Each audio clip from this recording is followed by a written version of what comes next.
We are now on Module 3, which is Structural Design of Highways and Railways. But before we start, let us try to identify the intended learning outcomes for this module. So at the end of this module, the students are expected to first identify and define the two main categories of highway pavement, identify and define the structural components of flexible pavement, identify and the different method for design of highway pavement and its design considerations, identify the materials used in rigid pavement construction, and identify the different types of rigid highway pavements. So when we talk about structural design, so here we are talking about structural design of highway and pavement. So basically, in general, when we talk about structural design, it is the methodological investigation of the stabilities, strength, and rigidity of structure.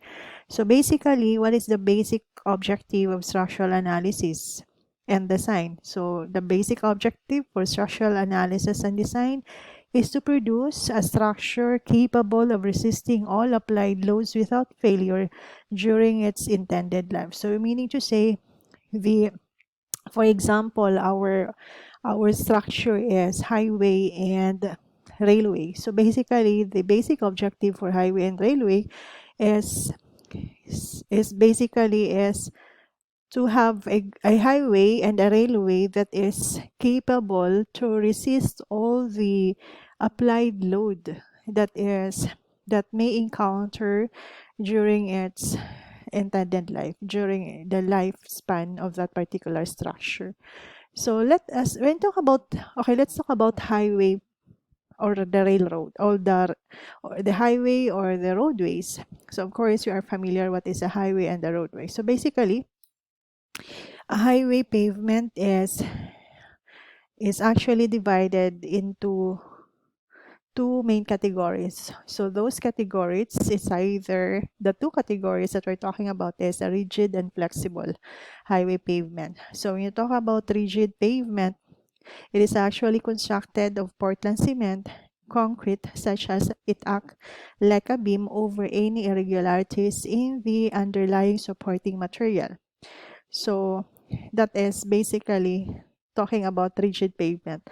The wearing surface of the flexible pavement, on the other hand, usually is constructed of, so you talk about flexible pavement, it is a structure or a pavement that is constructed of bituminous materials such as that they remain in contact with the underlying material even when minor irregularities occur.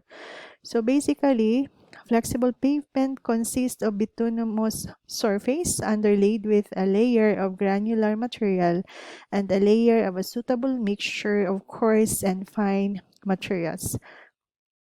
So the traffic loads are transferred by the wearing surface to the underlying supporting material through the interlocking of aggregates, the frictional effect of granular materials, and creation of fine materials.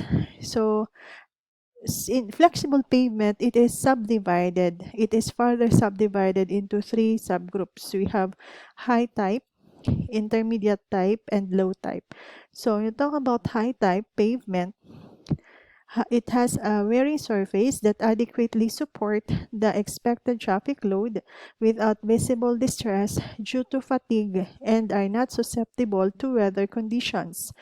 On the other hand, intermediate type pavement have wearing surfaces that range from surface treated to those with qualities just below that of high type pavement. And the last one, which is the low type pavement, which is usually used mainly for low cost road and have wearing surfaces that ranges from untreated to loose natural materials to surface treated earth. So those are basically the three types of flexible pavement. Now we move on to properties of highway materials. So we have to take note that highway engineers are basically interested on the basic engineering properties of soil because this soil are used extensively in highway construction. So of course, the soil plays a vital role in highway construction, and soil properties are of significant importance when a highway is to carry traffic volume with large percentage of truck. So it is very important to know the soil properties of the of the site location wherein you're going to construct your highway. So it's very important because it will the location or the soil itself will carry the traffic volume with the traffic volume, which means it has something to do with the vehicles, the trucks that it will pass through on that particular highway that was constructed. So they're also of importance when high embankments are to be constructed and when the soil is to be strengthened and used as intermediate support for the highway pavement. So it is very important that highway engineers must be familiar with the basic engineering properties of soil. So basically, we're after, for example, the determination of how a specific soil deposit will behave when subjected to an external load. And highway engineer must also keep in mind that the behavior of any soil depends on the conditions of the soil at the time it was being tested. So basically for this, we have to identify some of the phase relations. So we have here phase relations, of course, we are trying to identify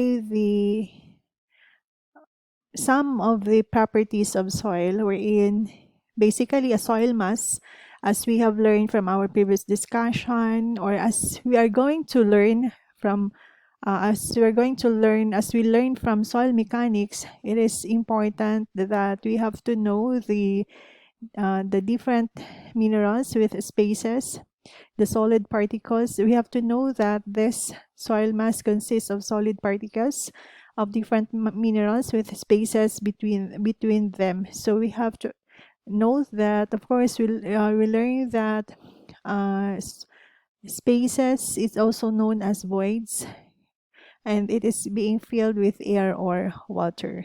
So in soil mechanics, actually, we have to take note that a soil is consists of three-phase system. So it's consists of air, water, and solid. So basically, the volume of the air, the water, and the solid are being denoted by V sub A, V sub W, and V sub S respectively. And the weight is being denoted by W sub A, W sub W, and W sub S. This is being studied in soil mechanics. So basically, the V sub V is denoted to denote that, referring to the total volume. And the spaces, of course, as mentioned a while ago, it is being referred to as void. So here, so of course, in soil mechanics, we have this particularly some of the properties. We have porosity. It has something to do with the ratio between the volume of the voids to the total volume. So it is relative amount of voids in any soil, which is an important quantity that influences some aspect of soil behavior. And of course, void ratio is the amount of voids that can be measured in terms of the void ratio. So it is actually defined as the ratio of the volume of voids to the volume of solid, and it is being designated as C. So we have here our equation for our volume void ratio, which is V sub V all over V sub S. So this is actually the schematic diagram showing to us the three phases of soil mass. So we have air, water, and solid. So we have here the total volume on the right side to denoted by V, and the total weight on the left side denoted by W. So this is an illustration how we're going to derive some of the relationship using this three phases of the soil mass. And of course, we have to take note that our total weight actually is equal to the weight of the water and weight of the solid, since the weight of the air is negligible, or that is equal to 0. And for our volume, total volume, that is volume of the air, plus volume of the water plus volume of the solid. And actually, volume of the air and plus volume of the water is equal to the volume of the void. So therefore, we can also express that the total volume will be equivalent to volume of the solid plus volume of the voids. And we have here some of the relationship for our porosity and void ratio. So we can make use, for example, we can make use of this relationship solving for our porosity in terms of our void ratio, or vice versa, solving for our void ratio in terms of porosity. We are going to make use of this relationship how when our uh, variable our some of the parameters in the three phases of the uh, soil sample are not given. For example, the volume of the solid, the volume of the air, volume of the water, or the weight of the water, weight of the solid. So you can still solve for porosity or the void ratio using this relationship. Now we have moisture content. Moisture content actually is the quantity of water in a soil mass which is expressed in terms of moisture content. So actually that is being defined as the ratio of the weight of the water denoted by W sub W in the soil mass to the over-dried weight of the solid, which is expressed by W sub S, then multiplied by 100, which is in percentage. Our small letter W is being denoted by moisture content, or this is actually our omega. Degree of saturation. Degree of saturation is the percentage of void space occupied by water and is given by this equation. So V sub W over V sub V multiplied to 100. And of course, you have to take note that when a soil is fully occupied by water that is saturated, and our degree of saturation is equal to 100%. However, if that is partially, there is also what we call partially saturated, when the spaces or the voids are only partially occupied by water. Then density of soil. This is also one of the very useful property for highway engineers, which is the density of the soil. So the density actually is the ratio that relates to the mass side of phase diagram to the volumetric side. Three densities are commonly used in soil engineering. We have the total or bulk density. We have the dry density and the submerged or buoyant density. So for our total density of the bulk density, actually that is the ratio of the weight of a given sample to the soil, of the soil to the volume. So that is actually total density gamma is equal to capital W over capital V. So total weight over total volume, which can be expressed also in this equation. The total density for saturated soil is the saturated density and is given by this equation. So saturated soil gamma sat is equal to total weight all over total volume. Then for the dry density, it is the density of the soil with the water removed. So it is given by this equation. So which means for dry density, we have removed the water content. And removing the water content is through oven drying. So we have weight of the soil solid all over total volume. Or that can be expressed as gamma over 1 plus omega. The dry density is often used to evaluate how well earth embankments have been compacted and is therefore an important quantity in highway engineering. So we have here our submerged density. It is the density of the soil when submerged in water and is the difference between the saturated density and the density of the water. So that is, we have here submerged density gamma prime, which has gamma sat minus the unit weight of the water.